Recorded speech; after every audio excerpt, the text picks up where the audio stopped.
बिहार की राजनीति एक बार फिर लालू यादव के घर से निकली सियासी हलचलों से गर्म है। तेज प्रताप यादव की पार्टी से बेदखली को केवल पारिवारिक विवाद या व्यक्तिगत असहमति के चश्मे से देखना सरासर नासमझी होगी। ये फैसला न केवल आरजेडी की आंतरिक राजनीति का नतीजा है, बल्कि आगामी चुनावों से पहले तेजस्वी यादव की छवि, पकड़ और भविष्य को सुरक्षित करने की एक सोची समझी रणनीति भी है। तेज प्रताप यादव का राजनीतिक सफर शुरुआत से ही विवादों, नाटकीय बयानों और निजी जीवन की उठापटक से घिरा रहा है। पिता से विरासत में मिली भाषाई शैली और राजनीति की विरासत को उन्होंने अलग रंग देने की कोशिश की, लेकिन वो गंभीरता नहीं जुटा सके जो उन्हें एक जननेता बना सकती थी। चाहे ऐश्वर्या राय से शादी और फिर उसका सार्वजनिक रूप से टूटना हो, या अब अनुष्का यादव के साथ तस्वीर साझा करने का मामला, हर बार तेज प्रताप अपनी ही बनाए नायकत्व के भ्रम में घिरते नजर आए। ये कहना गलत नहीं होगा कि पार्टी के भीतर तेजस्वी की तुलना में तेज प्रताप का कद छोटा होता गया, और ये केवल लालू प्रसाद की निजी पसंद नहीं बल्कि सियासी यथार्थ का परिणाम भी है। तेजस्वी जमीन पर रणनीतिक रूप से काम कर रहे हैं, सत्ता की दहलीज पर खड़े हैं, जबकि तेज प्रताप सोशल मीडिया और भावनात्मक अपीलों में खोए दिखाई देते हैं।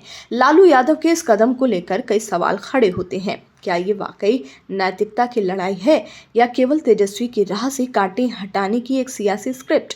क्या एक पिता के लिए पुत्र मोह का फैसला इतना आसान हो सकता है, या यहाँ मुख्यमंत्री पुत्र की छवि की रक्षा सर्वोपरि हो गई है? क्या तेज प्रताप का बाहर किया जाना महिला विरोधी नैरेटिव को रोकने का रास्ता है, या एक विवादित चेहरे को चुनावी गोटियों से हटाने की चाल? इस बात को नजरअंदाज नहीं किया जा सकता कि पिछले चुनावों में ऐश्वर्या राय की कहानी को राजनीतिक रंग देने में नीतीश कुमार जैसे विरोधियों ने कोई कसर नहीं छोड़ी थी। अब जब नया विवाद खड़ा हुआ, लालू को यह अंदेशा रहा होगा कि तेज प्रताप के चलते एक बार फिर तेजस्वी का रोडमैप धुंधला हो सकता है। तेजस्वी को आगे बढ़ाना है तो अपेक्षित भाई का राजनीतिक बलिदान देना ही होगा। शायद लालू की सोच यही रही हो।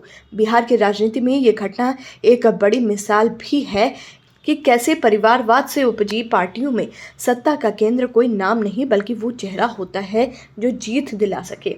लालू को भी अब ये स्पष्ट दिखाई दे रहा है कि उनका राजनीतिक उत्तराधिकारी तेजस्वी ही है। वो तेज प्रताप नहीं जो कभी तेज सेना तो कभी लालू राबड़ी मोर्चा के नाम पर बगावत का बिगुल बजाते रहे।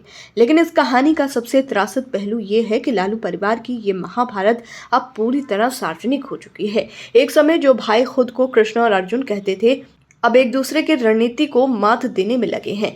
तेज प्रताप के सारे दांव लगातार असफल हुए। कभी निर्दलीय प्रत्याशी का समर्थन हो या पार्टी के खिलाफ चुनाव लड़ना, हर बार उन्हें मात मिली है, क्योंकि सत्ता की चाबी हमेशा तेजस्वी के पास रही। यह निर्णय तेजस्वी के लिए एक वरदान हो सकता है, लेकिन क्या यह आरजेडी के लिए दीर्घकालिक स्थिरता की गारंटी है? क्या तेज प्रताप अब चुप बैठेंगे या एक बार फिर पार्टी को चुनौती देंगे? क्या ये निष्कासन आरजेडी की छवि को बचाएगा या एक बिखरे हुए परिवार की तस्वीर गढ़ेगा?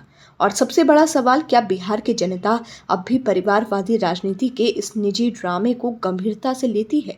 इन तमाम सवालों के जवाब समय देगा, लेकिन इतना तय है कि लालू यादव ने एक बार फिर साबित कर दिया है कि वो राजनीति के ऐसे खिलाड़ी हैं जो अपने बेटे को भी मोहरे की तरह चलाने में संकोच नहीं करते, बशर्ते इससे सिंहासन सुरक्षित रह सके।